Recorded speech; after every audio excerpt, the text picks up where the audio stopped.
चलो मित्रों, छेल्ले આપણે સ્વાધ્યાય 1.2 એના પછીના ઉદાહરણ 9, 10, 11 અને 4 નોંધો જોઈ ગયા હતા અધિગણ સુધી, ઉપગણ ને અધિગણ સુધી. હવે એના પછીની જે નોંધો છે એના વિશે આપણે આગળ વધીએ તો તમને જે પીડીએફ આપેલી છે, તમને જે પેમ્પલેટ આપેલું છે, તો એમાં તમે જોશો હવે પછી 5મા નંબરની નોંધ આવે છે ઘાતગણ, જેને ઇંગ્લિશમાં કહેવાય છે પાવર સેટ. તો આ ઘાતગણ એટલે શું તેની વ્યાખ્યા સમજી લો. એની વ્યાખ્યા આ પ્રમાણે છે: કોઈ પણ ગણના ઉપગણોના ગણને તેનો ઘાતગણ કહે છે.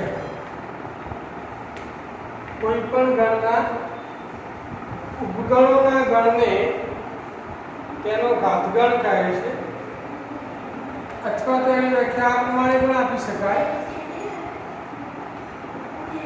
ગણ એ ના ઉપગણોના ગણને ગણ એ નો ઘાતગણ કહે છે. ગણ એ ના ઉપગણોના ગણને ગણ એ નો ઘાતગણ કહે છે. તેને સંકેતમાં ઘાતગણ એટલે પાવર સેટ.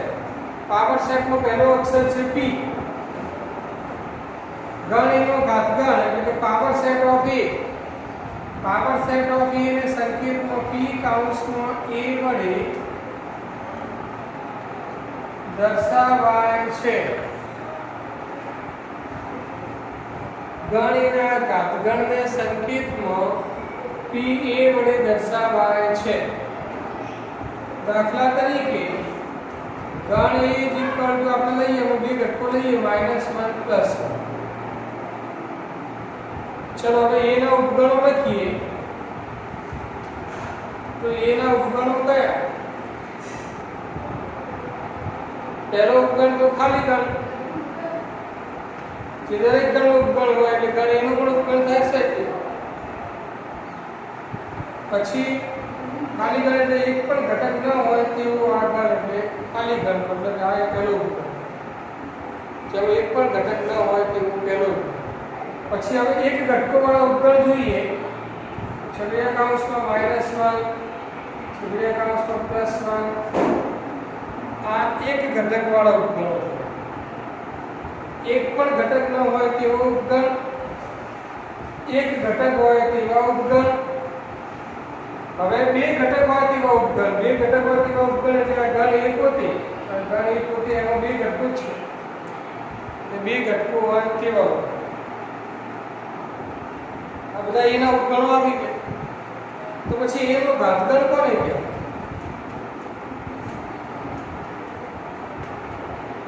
આ બધા જે ઉપગણો મળે, કેટલા ઉપગણો છે? 4 ઉપગણો. 5 છગડીયા કૌંસમાં -1, છગડીયા કૌંસમાં +1 અને આ 4 ઉપગણો છે. આ ઉપગણોનો ગણ, ઉપગણોના ગણને ઘાતગણ કહે છે. એટલે ઉપગણોનો ગણ એટલે આ જે 4 ઘટકો છે, 4 ઉપગણો છે, એને ગણમાં બતાવીએ તો આપણે છગડીયા કૌંસમાં ચલો 5 છગડીયા કૌંસમાં -1, છગડીયા કૌંસમાં +1 અને આ અને મોટા છગડીયા કૌંસ. તો બસ આ ઉપગણોનો એક ગણ મળે. ઉપગણોનો ગણ એટલે એનો ઘાતગણ કહેવાય છે. અને સંકેતમાં આપણે pa વડે દર્શાવીશું. pa ઉપગણોનો ગણ એટલે કે ગણનો 5 -1 +1 p ઘાતગણ. ઘાતગણ કોને કહેવાય? ઘાતગણ એટલે ઇંગ્લિશમાં એ પાવર સેટ કહે છે.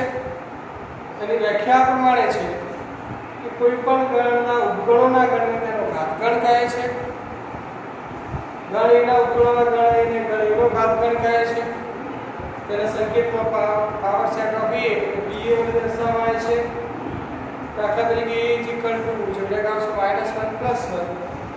તો એના ઉપગણો થશે આવી રીતના 4 ઉપગણો થશે. અને એનો ઘાતગણ એટલે આ ઉપગણનો ગણ. ચલો એવી રીતે આપણે a = 5 લઈએ, ખાલી ગણ લઈએ. ચલો a = 5. ચલો એના ઉપગણ એટલે ખાલી ગણનો ઉપગણ, ખાલી ગણ પોતે અને બીજું કોઈ ઉપગણ હોઈ શકે નહીં. તો ચલો એનો ઘાતગણ તો ઉપગણનો ગણ એટલે છેડિયા ગાંઠમાં એટલે a = 5 હોય તો pa = એક જ ઘટક આવશે, ગણના ઘાતગણનો એક જ ઘટક આવશે 5.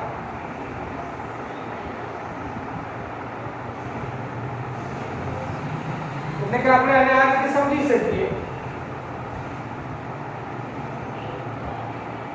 જો 5 એટલે શું તો ખાલી 5 એટલે આપણે ખાલી સગળીઓ કાઉન્સ. પછી આનો ઘાતગણ લખવો છે તો 5 નો ઉપગણ તો એક જ છે, ખાલી ગણ પોતે. તો એના બસ ઉપગણનો ગણ એટલે ખાલી ગણને આવી રીતે ખાલી ગણ પોતા કાઈ ઘાતગણ 5 = આવી રીતે ખાલી ગણ p5 = ખાલી ગણને આવી રીતે ગણમાં લખી દો. એટલે આ રીતે પણ લખાય ખાલી ગણનો શબ્દ 5 આપો તો ખાલી ગણનો એક ઘટક નથી, પણ ખાલી ગણના ઘાતગણનો એક ઘટક છે, ખાલી ગણ પોતે 5. ખાલી ગણમાં એક ઘટક નથી, ખાલી ગણમાં ઘટકોની સંખ્યા 0, પણ એના ઘાતગણમાં ઘટકોની સંખ્યા 1. આ એના ઘટકની અંદર છે. ખાલી ગણમાં ઘટકોની સંખ્યા 0, પણ એના ઘાતગણમાં ઘટકોની સંખ્યા 0 નથી, એક ઘટક તો છે જ 5. તો એનો મતલબ એ થયો કોઈ પણ ગણનો ઘાતગણ ક્યારે ખાલી ગણ હોઈ શકે નહીં, ખાલી ગણ ઓછામાં ઓછો એક ઘટક તો હોય જ. તો એના પરથી આપણે નિયમ બનાવી શકીએ.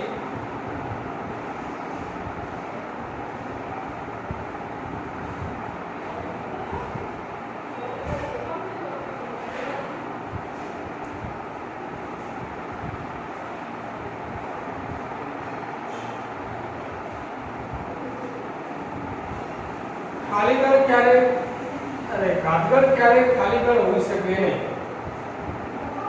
એમાં ઓછામાં ઓછો એક ઘટક હોય જ. તો આમ ઘાતગણ ક્યારે ખાલી ગણ હોઈ શકે નહીં, તેમાં ઓછામાં ઓછો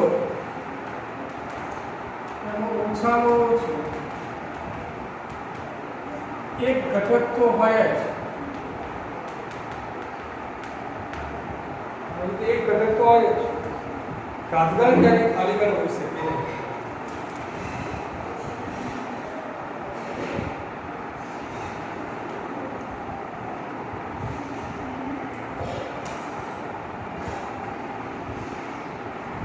ये थोड़ी स्पष्टता कर दीजिए कि a = ધારો કે આપણે લીધું -1 + 1. તો એના માટે જુઓ કે આવો નિયમ છે. શું નિયમ છે? તો કે ઘટકને ગણમાં બતાવવું હોય, ઘટકને ગણમાં બતાવવું હોય તો આપણે શું લખીએ? બિલોંગ્સ. ઘટકને જો આપણે છગડીયો કાઉન્સ કરી દઈએ, ઘટકને છગડીયો કાઉન્સ કરી દઈએ તો એ ઘટક શું થઈ જાય? તો ગણ થઈ જાય. ઘટકને છગડીયો કાઉન્સ કરી દઈએ તો ગણ થઈ જાય. તો એક ગણ બીજા ગણમાં આવેલો છે એવું બતાવવું હોય તો બિલોંગ શું ના તો શું આપણું ગણ યાદ ઘટક ગણમાં આવેલું છે એવું બતાવવું હોય તો બિલોંગ. એક ગણ બીજા ગણમાં આવેલું છે એવું બતાવવું હોય તો ઉપગણ. પછી એવી રીતે ગણ અને ઘાતગણ વિશે જોઈએ. કોઈ પણ ગણ જેને આપણે ઉપગણ કહીએ છીએ ઘાતગણનો ઘટક છે તો એના માટે પાછું બિલોંગ્સ. તો ધ્યાન રાખો, આ બાજુ ઘટક હોય, આ બાજુ ગણ હોય તો વચ્ચે બિલોંગ્સ ટુ. એવી રીતે બંને બાજુ ગણ હોય તો વચ્ચે ઉપગણ. આ બાજુ ગણ હોય આ બાજુ ઘાતગણ હોય તો ગણ અને ઘાતગણ તો બિલોંગ્સ ટુ. તો આ વસ્તુ ખાસ ધ્યાનમાં રાખવા જેવી છે. કઈ બિલોંગ્સ ટુ ક્યારે આવે અને ઉપગણ ક્યારે? બોલો ક્યારે આવે? બિલોંગ્સ ટુ ઘટક અને ગણ હોય ત્યારે બિલોંગ્સ ટુ આવે. ગણ અને ઘાતગણ હોય ત્યારે પણ બિલોંગ્સ ટુ. જ્યારે ઉપગણ ક્યારે આવે? બંને બાજુ ગણ હોય ત્યારે ઉપગણ. તો હવે તમારે વિચારનો જવાબ આપવાનો છે. હું આવી રીતે લખું -1 અને આ બાજુ a. છગડીયા કૌંસમાં -1 અને a. છગડીયા કૌંસમાં -1 અને pa. બોલો હવે તમે બોલો. આમાં શું આવશે? ઉપગણ કે બિલોંગ્સ? -1 એ ઘટક છે, a ગણ છે. તો હમણાં જ કીધું પ્રમાણે ઘટક હોય અને ગણ હોય તો વચ્ચે કયો સંબંધ આવે? બિલોંગ્સ. ઘટક અને ગણ હોય. ચલો ઘટકને છગડીયો કૌંસ કરી દીધો. -1 એ ઘટક છે ને છગડીયો કૌંસ કરી દીધો એટલે એ ગણ બની ગયો. છગડીયો કૌંસ કરીએ એટલે શું થઈ જાય? એ ગણ. આ બાજુ ગણ છે. છગડીયા કૌંસમાં -1 એટલે આ ગણ. આ બાજુ a એટલે ગણ છે. આ ગણ છે, આ ગણ છે. બે ગણ હોય તો શું આવે? ગણ બીજા ગણમાં આવેલો હોય તો ગણ. આગળના બધા ઘટકો આવો છે. ચલો આ બાજુ ગણ છે, આ બાજુ p A power set of a એટલે ગણ એનો ઘાતગણ છે.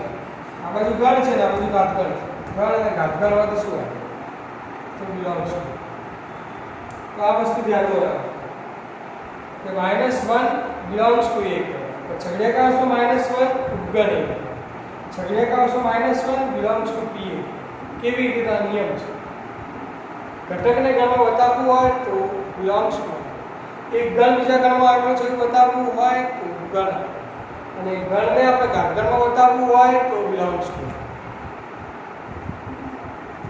પછી ઘાતગણના ઘટકોની સંખ્યા વિશે જોઈએ તો જેટલા ઉપગણો મળે એટલા જ ઘાતગણના ઘટકો મળશે.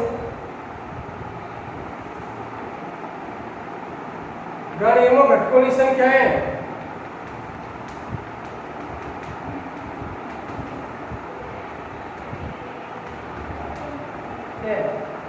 ગણ એના ઘાતગણ, ગણ એના ઉપગણોની સંખ્યા, ગણ એના ઉપગણોની સંખ્યા. બોલો આપણે જોઈ ગયા છે ગણ એના ઉપગણોની સંખ્યા 2 ની n. તો બસ જેટલા ઉપગણો હોય એટલા જ ઘાતગણના ઘટકો હોય. અને ઘાતગણમાં કયા ઘટકો આવે? ઉપગણો આવે. ઘાતગણના ઘટકો એટલે શું? ઘાતગણના ઘટકો એટલે ઉપગણો. ઉપગણોની જેટલી સંખ્યા હોય એટલે ઘાતગણના ઘટકોની સંખ્યા. તો ગણ એના ઘાતગણની સભ્ય સંખ્યા, ગણ એના ઘાતગણનો ઘટકોની સંખ્યા એટલે ઉપગણોની સંખ્યા. ગણ એના ઘાતગણમાં ઘટકોની સંખ્યા કેટલી? એટલે કે number of a is equal to n. તો number of p એટલે ગણ એમાં આવેલા ઘટકોની સંખ્યા n છે. p એટલે ગણ એના ઘાતગણ. ગણ એના ઘાતગણમાં આવેલા ઘટકોની સંખ્યા number of p એટલે ગણ એના ઘાતગણમાં આવેલા ઘટકોની સંખ્યા કેટલી?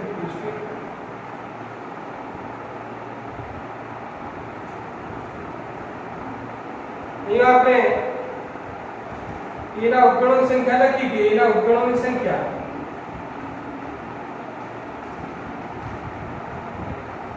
કેટલી દીધી?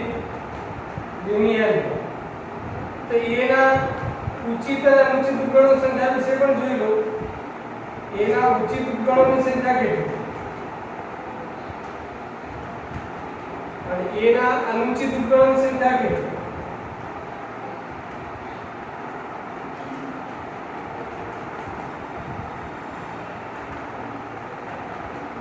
યાદ છે? ઉપગણના અપેક્ષા ઉચિત અનુચિત આવી ગઈ. ઉચિત ઉપગણ કોને કહેવાય, અનુચિત કોને કહેવાય? બોલો, એના ઉચિત ઉપગણો કોને કહેવાય? ગણ એના એ સિવાયના ઉપગણોને એને ઉચિત ઉપગણો. અનુચિત કોને કહેવાય? ગણ એ પોતે પોતાનો ઉપગણ છે એને અનુચિત ઉપગણ. એટલે કે અનુચિત ઉપગણ એનો એક જ થાય. ગણ એનો અનુચિત ઉપગણ એ પોતે. ઉચિત કેટલા? ટોટલ ઉપગણ કેટલા છે? 2 ની n ઘાત. તો 2 ની n ઘાત માંથી એક અનુચિત બાદ કરો. 2 ની n ઘાત -1. 2 ની n ઘાત -1. એના ઉચિત ઉપગણો.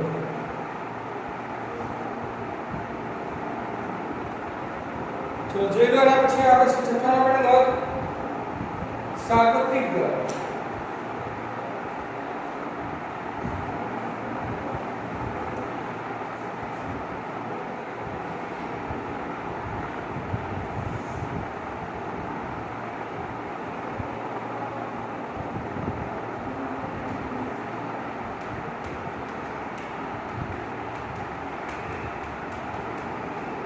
સાર્વત્રિક ગણ કોને? તો એની વ્યાખ્યા છે એક કરતા વધારે ગણના ઘટકો, એક કરતા વધારે ગણના ઘટકો કોઈ એક નિશ્ચિત ગણના ઘટકો હોય છે એટલે સભ્યો હોય છે. એક કરતા વધારે ગણના ઘટકો કોઈ એક નિશ્ચિત ગણના સભ્યો હોય છે. આ નિશ્ચિત ગણને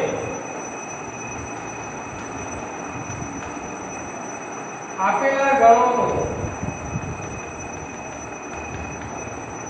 સાર્વત્રિક ગણ કહે છે. એક કરતા વધારે ગણ આપેલા હોય તો એક કરતા વધારે ગણોનો આ નિશ્ચિત ગણ સાર્વત્રિક ગણ કહે છે. એક કરતા વધારે ગણના ઘટકો કોઈ નિશ્ચિત ગણના સભ્યો હોય છે. આ નિશ્ચિત ગણને આપેલા ગણોનો સાર્વત્રિક ગણ કહે છે. તેને સંકેતનો સાર્વત્રિક ગણ યુનિવર્સલ સેટ, યુનિવર્સલ સેટ મતલબ યુ, એનો અક્ષર યુ આવે, તેને સંકેતમાં કેપિટલ યુ વડે દર્શાવાય છે. દાખલા તરીકે ગણ એ જ વિકલ્પ આપણે લઈએ, ધારો કે 1 3 5 7. ગણ બી જ વિકલ્પ આપણે લઈએ 2 4 6 8.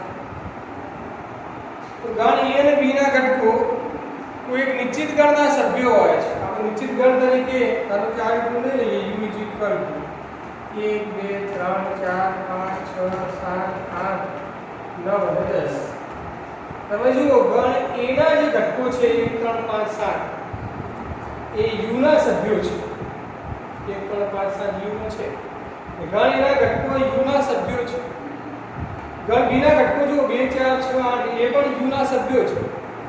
તો પછી આ યુ શું કહેવાય? ગણ એ અને બી માટે સાર્વત્રિક ગણ કહેવાય. એક કરતા વધારે ગણના ઘટકો કોઈ નિશ્ચિત ગણના સભ્યો છે. તો તમે જુઓ ગણ એ અને બી ના ઘટકો યુ ના સભ્યો છે માટે આ યુ ને સાર્વત્રિક ગણ કહેવાશે. કોનો? ગણ એ અને બી. કોઈ પણ ગણ છે એ સાર્વત્રિક ગણનો ઉપગણ થાય. કારણ કે તમે જુઓ ગણ એના બધા ઘટકો કેવો આપેલા છે? યુ.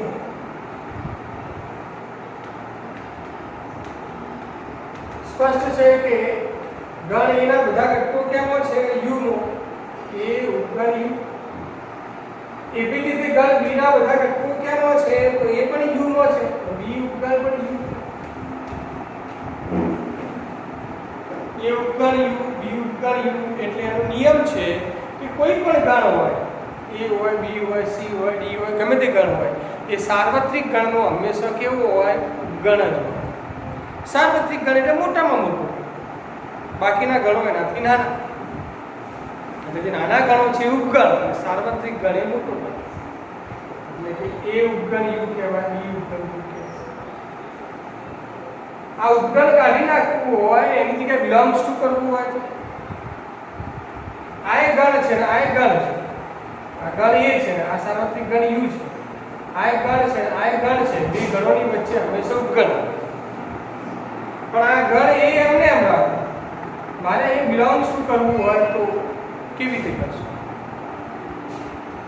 તો હમણાં વાત કરી તમને એક બાજુ ગણ હોય અને બીજી બાજુ ઘાતગણ હોય, એક બાજુ ગણ હોય બીજી બાજુ ઘાતગણ હોય તો પછી બિલોંગ્સ ટુ તો આ બાજુ ગણ છે તો આ બાજુ ઘાતગણ ગણ યુ નો ઘાતગણ ગણ તો બિલોંગ્સ ટુ આવે એ બિલોંગ્સ ટુ યુ નો ઘાતગણ પી અને આ બી એમને એમ રાખવું તો બિલોંગ્સ ટુ કરવું હોય તો આનું પી યુ કરવું એટલે એનો મતલબ એ થાય કોઈ પણ ગણ એ સાર્વત્રિક ગણનો ઉપગણ છે, યાદ રાખો કોઈ પણ ગણ એ સાર્વત્રિક ગણનો ઉપગણ છે. એ જ રીતે એમ પણ કહી શકાય કોઈ પણ ગણ એ સાર્વત્રિક ગણના ઘાતગણના ઘટકો છે. આ પીયુ નો ઘટક છે, આ બી એ પીયુ નો ઘટક છે એટલે તો બિલોંગ્સ ટુ છે. એટલે અહીંયા આમ પણ કહી શકાય કે એ અને બી પીયુ ના ઉપગણ છે, એવી રીતે એ અને બી પીયુ ના ઘટક છે. A belongs to PU, B belongs to PU એટલે કોઈ પણ ગણ એ ઘાતગણનો ઘટક છે, સાર્વત્રિક ગણના ઘાતગણનો ઘટક છે.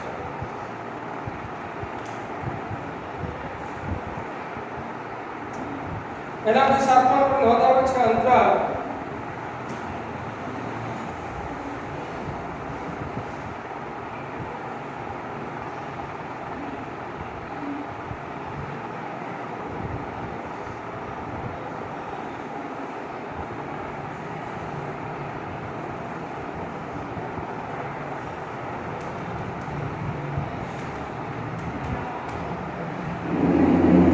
અંતરાલ એટલે શું? તો અંતરાલની વ્યાખ્યા પ્રમાણે છે વાસ્તવિક સંખ્યાઓના અનંત ઉપગણને અંતરાલ કહે છે.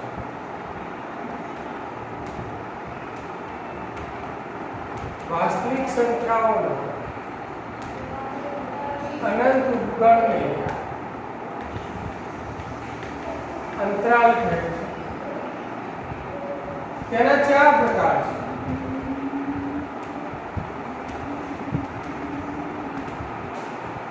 क्या चार प्रकार के समृद्ध अंतराल, बीजू विवृत अंतराल, तीजू समृद्ध विवृत अंतराल, चौथું विवृत समृद्ध अंतराल.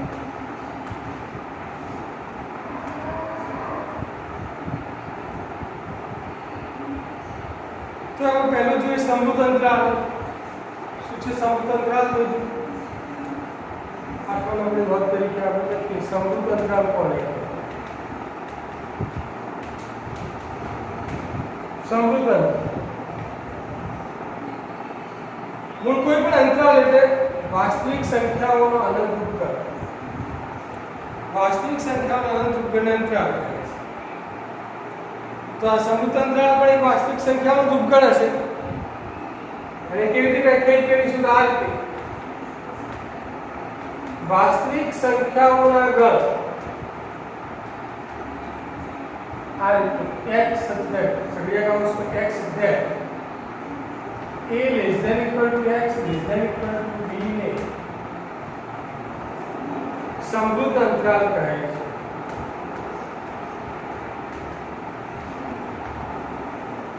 x એવા x વાસ્તવિક સંખ્યાનો ગણ x છે એવા x કે a less than equal to x less than equal to b એટલે કે x ની કિંમત a ની બરાબર હોઈ શકે, x ની કિંમત b ની બરાબર હોઈ શકે, x ની કિંમત a અને b ની વચ્ચે હોઈ શકે. તો એવી x ની કિંમતોના ગણને સમૃદ્ધ અંતરાલ કહે છે. તેને સંકેતનો ચોરસ કૌંસ a અલ્પવિરામ b ચોરસ કૌંસ પૂરો ચોરસ કૌંસ a b વડે દર્શાવાય છે. ચોરસ કૌંસ એ બી વચ્ચે હતું ત્યારે સંકેતમાં ચોરસ કૌંસ એ બી વડે દર્શાવવામાં આવે છે. એટલે વાંચીશું એ રીતે ત્યારે સંકેતમાં સમૃદ્ધ અંતરાલ એ બી ચોરસ કૌંસને શું કહીશું આપણે? સમૃદ્ધ અંતરાલ એ બી વડે દર્શાવવામાં આવે છે. એટલે કે સમૃદ્ધ અંતરાલ એ બી એટલે શું? તો કે એવી કિંમતોનો ગણ x જેવી કિંમતોનો ગણ કે જ્યાં a less than equal to x less than equal to b x belongs to વાસ્તવિક સંખ્યા છે x પણ એવી સંખ્યા કે જે a ની બરાબર હોઈ શકે, b ની બરાબર હોઈ શકે, a અને b ની વચ્ચે હોઈ શકે, એ બધી જ કિંમતોનો ગણ એટલે સમૃદ્ધ અંતરાલ a b. અહીં સમૃદ્ધ અંતરાલ a b માં કઈ કિંમતો આવે તો એ ધ્યાન રાખવું કે અહીંયા સમૃદ્ધ અંતરાલ a b માં a આવે તો હા આવે, સમૃદ્ધ અંતરાલ a b માં a આવે, a belongs to સમૃદ્ધ અંતરાલ a b. b આવે તો હા b આવે, b belongs to સમૃદ્ધ અંતરાલ a b. પછી x આવે તો a અને b ની વચ્ચેની કિંમત x હોય તો a પણ આવે. જે x એટલે શું? a અને b ની વચ્ચેની સમૃદ્ધ અંતરાલ a b માં a આવશે, સમૃદ્ધ અંતરાલ a b માં b પણ આવશે, સમૃદ્ધ અંતરાલ a b માં a અને b ની વચ્ચેની કોઈ કિંમત હોય x તો a પણ આવશે. આને કહેવાય સમૃદ્ધ અંતરાલ a b. સમૃદ્ધ અંતરાલ a b ને આપણે સંખ્યા રેખામાં દર્શાવવું હોય તો આવી રીતે દર્શાવાય.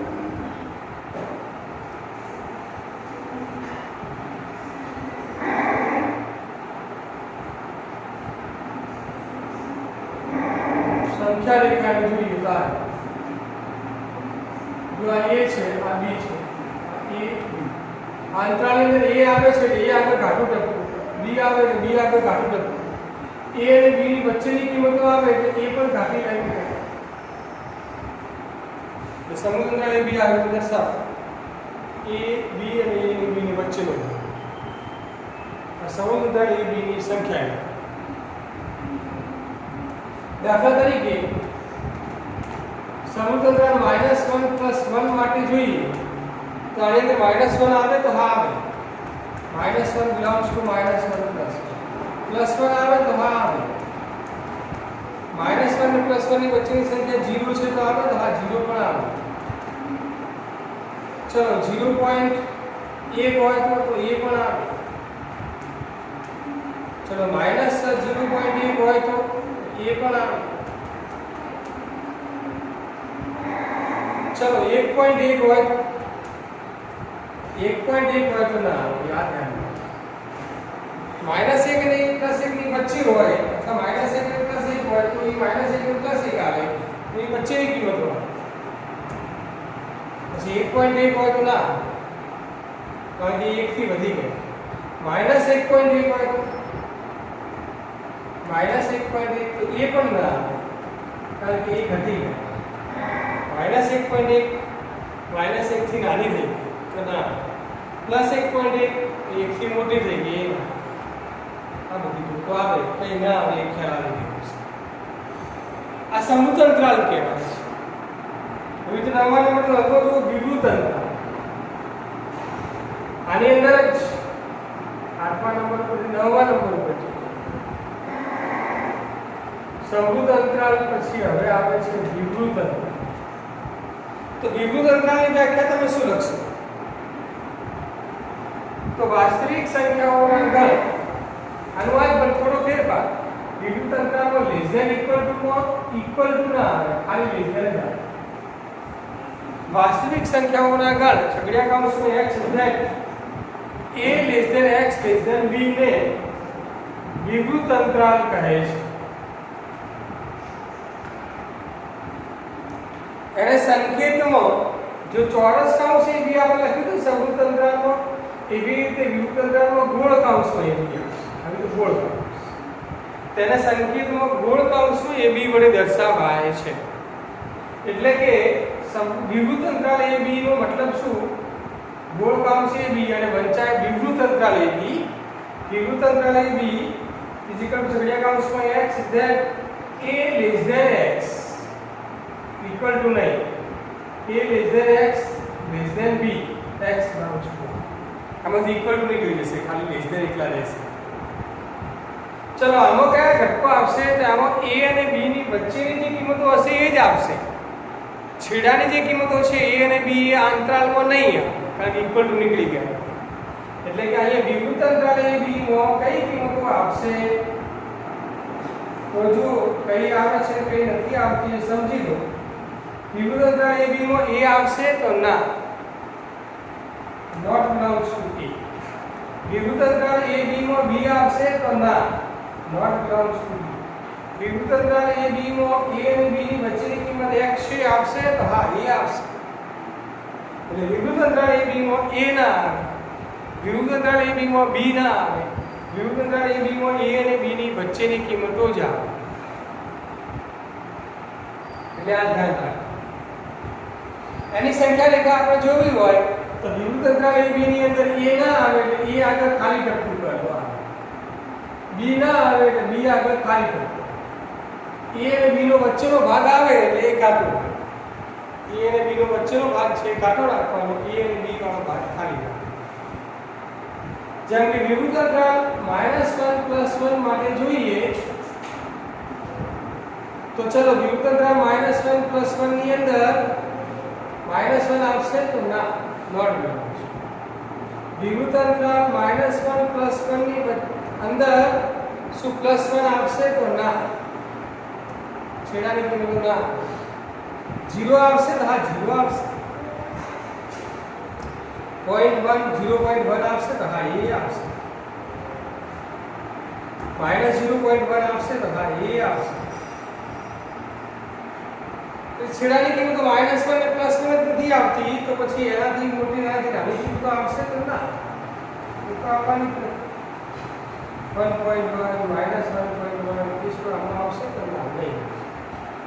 તો હવે તમને ખ્યાલ આવી ગયો હશે કે વિવૃત અંતરાલ -1 +1 ની અંદર કઈ કિંમતો આવે તો -1 અને +1 ની વચ્ચે હોય આ -1 ના આવે, +1 ના આવે, -1 થી નાની હોય ના આવે, +1 થી મોટી હોય એ ના આવે, -1 અને +1 ની વચ્ચે હોય એ જ આવે.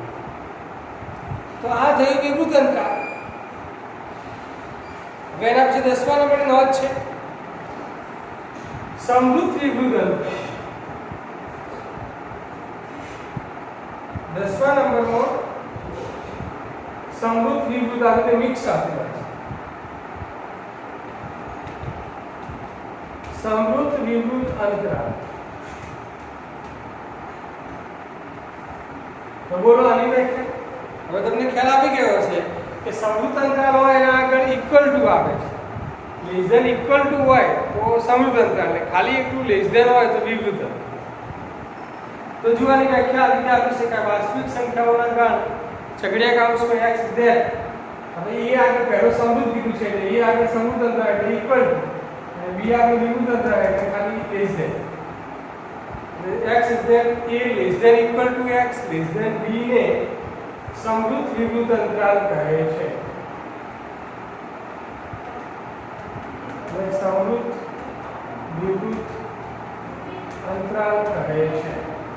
તેને સંકેતમાં સમૃદ્ધ અંતરાલ માટેનો સંકેત ચોરસ કૌંસ અને વિવૃત અંતરાલ માટેનો સંકેત ગોળ કૌંસ. તેને સંકેતમાં સમૃદ્ધ અંતરાલ વંચાય આવી રીતે ચોરસ કૌંસમાં a અને ગોળ કૌંસમાં b, એ રીતે નહીં પણ આવી રીતે. તેને સંકેતમાં a આગળ સમૃદ્ધ અને b આગળ વિવૃત એટલે સમૃદ્ધ a વિવૃત b વડે દર્શાવાય છે. એટલે કે સમૃદ્ધ a અને વિવૃત b x then a less than equal to x less than b, x belongs to a આગળ સમૃદ્ધ અંતરાલ છે એટલે લેસ ધેન ઇક્વલ ટુ આવે, b આગળ વિવૃત અંતરાલ છે એટલે લેસ ધેન. તો હવે તમને ખ્યાલ આવી ગયો છે એમાં કયા ઘટકો આવે.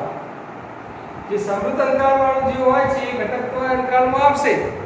વિવૃત અંતરાલમાં જેના આગળ વિવૃત અંતરાલ હોય એ ઘટક એ અંતરાલમાં નહીં આવે. જેમ કે આપણે સમૃદ્ધ અંતરાલ a અને વિવૃત અંતરાલ b લઈએ. સમૃદ્ધ અંતરાલ a અને વિવૃત અંતરાલ b. હવે તમે કહો કે એમાં a આવશે તો આ a આપણે સમૃદ્ધ અંતરાલ છે એટલે a આવશે. a belongs to સમૃદ્ધ અંતરાલ a વિવૃત અંતરાલ b. શું આમાં b આવશે તો ના, b આગળ વિવૃત અંતરાલ છે એટલે આ અંતરાલમાં b નહીં આવે. a અને b ની વચ્ચેની કિંમતો આવશે તો હા એ આવશે. તો હવે સંખ્યા રેખામાં દર્શાવવું હોય તો આની અંદર a આવે એ અને બી ની વચ્ચેનો ભાગ પણ આવે, બી ના આવે. તો પછી એ આવે છે તો એ આગળ ઘાટો ટપકું કરવાનું. એ અને બી નો વચ્ચેનો ભાગ પણ ઘાટો, બી આગળ ખાલી ટપકું આવે, બી ના આવે. ચલો હવે તમે આના માટે વિચારીને તો -1 +1 માટે આપણે વિચારીએ. સમૃદ્ધ અંતરાલમાં -1 અને વિવૃત અંતરાલમાં +1.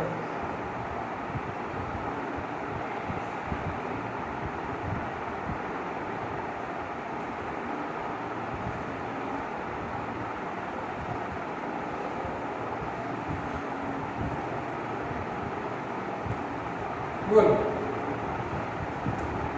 સમૃદ્ધ અંતરાલમાં -1, વિવૃત અંતરાલમાં +1, તો એમાં -1 આવશે તો હા આવશે. +1 આની અંદર આવશે તો ના નહીં. 0 આવશે તો હા આવશે, કારણ કે વચ્ચે છે. 0.1 આવશે, 0.1 તો હા આવશે.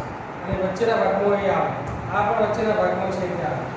1.1 આવશે તો ના, આ તો મોટા અંતરાલના બહારના ભાગમાં છે. આ પણ અંતરાલના બહારના ભાગમાં છે એટલે નોંધ. તો બોલો, હવે તમને ખ્યાલ આવી ગયો છે સમૃદ્ધ વિવૃત અંતરાલ કોને કહેવાય. એના પછી 11મી નોંધ, ઉલટા વિવૃત. સમૃદ્ધ વિવૃત છે એટલે વિવૃત સમૃદ્ધ કરે. વિવૃત સમૃદ્ધ અંતરાલ. તો હવે તમને ખ્યાલ આવી ગયો છે વિવૃત સમૃદ્ધનો શું આવે. વાસ્તવિક સંખ્યાઓના ગણ, વિવૃત આગળ ગોળ કૌંસ, સમૃદ્ધ આગળ ચોરસ કૌંસ, અથવા વિવૃત આગળ એકલા લેસ ધેન અને સમૃદ્ધ આગળ લેસ ધેન ઇક્વલ. પહેલા વિવૃત કીધું છે એટલે પહેલા વિવૃત એટલે એકલા લેસ ધેન, અને પછી સમૃદ્ધ છે એટલે પછી લેસ ધેન ઇક્વલ. વિવૃત દ્વારા એકલું લેસ ધેન ગોળ કૌંસ. વિવૃત માટે એટલું યાદ રાખો, વિવૃત ગોળ કૌંસ લેસ ધેન, સમૃદ્ધ ચોરસ કૌંસ લેસ ધેન ઇક્વલ. તો પહેલા વિવૃત તો ગોળ કૌંસ અને લેસ ધેન એકલા, સમૃદ્ધ ચોરસ કૌંસ અને લેસ ધેન ઇક્વલ. તો એને વિવૃત સમૃદ્ધ અંતરાલ કહે છે.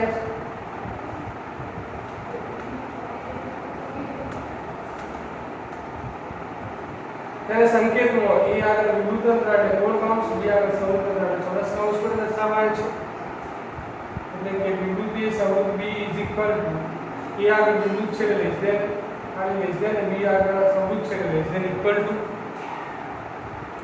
બોલો, આનો વિવૃત a અને સમૃદ્ધ b માં કયા ઘટકો આવે અને કયા ન આવે એ હવે તમે કહી શકશો. એ આગળ વિવૃત, b આગળ સમૃદ્ધ, a આગળ વિવૃત, b આગળ સમૃદ્ધ, કયા ઘટકો આવે એ આવે આગળની અંદર. વિવૃત a સમૃદ્ધ b માં a આવશે તો ના, એ નહીં. ચલો, વિવૃત a સમૃદ્ધ b માં b આવશે તો હા b આવશે, b આગળ સમૃદ્ધ છે. એના વચ્ચેના ઘટકો આવશે તો હા વચ્ચેના ઘટકો આવશે. ચલો, અને સંખ્યા રેખામાં દર્શાવવું છે. a નથી આવતો તો a આગળ ખાલી કરો.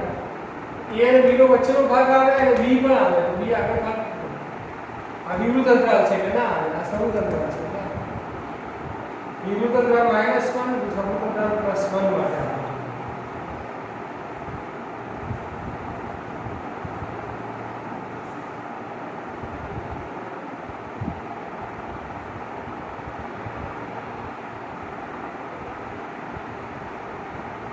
બોલો, કયા ઘટકો આવે ને કયા ઘટકો ના વિચારી રાખો.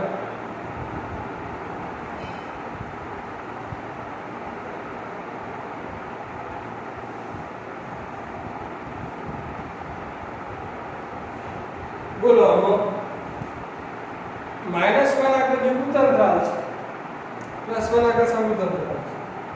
બોલો, -1 આની અંદર આવશે તો ના, +1 આની અંદર આવશે તો હા. વિવૃત અંતરાલ વાળો ઘટક આમાં ન હોય, સમૃદ્ધ અંતરાલ વાળો ઘટક આમાં હોય. -1 +1 ની વચ્ચેની કિંમત 0 આવશે તો આ આવશે. 0.1 પણ વચ્ચે છે એટલે આવશે, -0.1 પણ વચ્ચે છે એટલે આવશે. 1.1 તો બહારના ભાગમાં છે એટલે ના આવે, -1.1 બહારના ભાગમાં છે એટલે ના આવે. તો આ જેવું સમૃદ્ધ વિવૃત અંતરાલ. તો આ 4 અંતરાલોની આપણે વાત કરી. હવે આવે છે 12મા નંબરની નોંધમાં અંતરાલની લંબાઈ. અંતરાલની લંબાઈ કોને કહેવાય?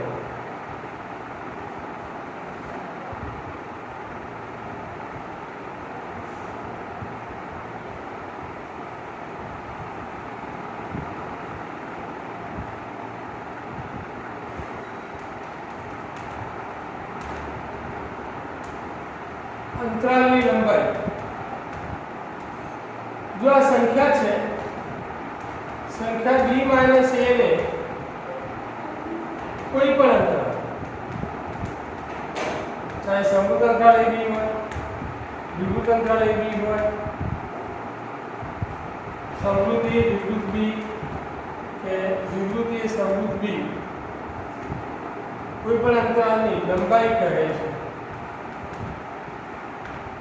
સંખ્યા b - a છે અને કોઈ પણ અંતરાલ હોય, સમૃદ્ધ હોય, વિવૃત હોય, સમૃદ્ધ વિવૃત હોય કે વિવૃત સમૃદ્ધ હોય, એની લંબાઈ કહે છે. દાખલા તરીકે સમૃદ્ધ -7 વિવૃત 2. અને નિયમ અને અંદર યાદ રાખજો, નાની સંખ્યા આગળ હોય, એક વસ્તુ ધ્યાનમાં રાખજો. અંતરાલની અંદર નાની સંખ્યા આગળ અને મોટી સંખ્યા પાછળ. શું અને આને લખવું? ચાલો 2 - 7 આના ચાલો નિયમ છે અંતરાલ, નાની સંખ્યા આગળ અને મોટી સંખ્યા પાછળ. તો -7 અને 2 માં -7 નાના છે એટલે આગળ, 2 મોટા છે એટલે પાછળ. -7 આગળ સમૃદ્ધ અંતરાલ છે, 2 આગળ વિવૃત અંતરાલ છે અને લંબાઈ. તો b - a આ a છે ને આ b છે, b તરીકે 2, -a તરીકે -7, b - a 2 - +7 અંતરાલ લંબાઈ. ધારો કે 210 વિવૃત અંતરાલમાં 210 ની લંબાઈ. b - a 10 - b કેટલા થશે? તો આવી રીતે કોઈ પણ અંતરાલની લંબાઈ આપણે શોધી શકીએ. એના પછી આવે છે 13મા નંબરની નોંધ. તો 13મા નંબરની નોંધ જે છે, સંખ્યાગણ અંતરાલ આપણે જે જોઈ ગયા છે વાસ્તવિક સંખ્યાઓના ગણ, અને અંતરાલમાં કેવી રીતે દર્શાવાય છે એ અંગેની નોંધ છે. એ નોંધ અને એના ઉપર આધારિત સ્વાધ્યાય 1.3 ની આગળના જે ઉદાહરણો છે, ઉદાહરણ 9, 10 અને 11, એની ચર્ચા આપણે કરી ચૂક્યા છીએ. હવે આપણે એક નોંધ બાકી છે, સંખ્યાગણ અને અંતરાલ. એ 12મી નોંધ આપણે 13મા નંબરની નોંધ છે, સંખ્યાગણ અને અંતરાલ, અને એના પછી સ્વાધ્યાય 1.3 એની ચર્ચા આપણે આવતીકાલે કરીશું. આજ આટલા સુધી રાખીએ છીએ.